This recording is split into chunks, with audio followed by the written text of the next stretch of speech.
on Saturday, Donald Trump suggested that presidential candidates should have to take a drug test. White House response?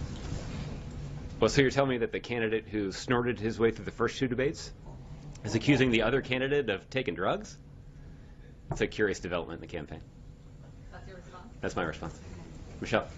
Are you saying just now that you think that the sniffling or snorting, as you described it, might have been related to... Not at all. Okay. So what were you saying? What were you trying to get across when you said that? I'm just trying to have a little fun. Okay. You guys are so serious today. Well, you heard the gasps in the crowd. So. Yeah. I was expecting more chuckles. It's probably my flawed delivery.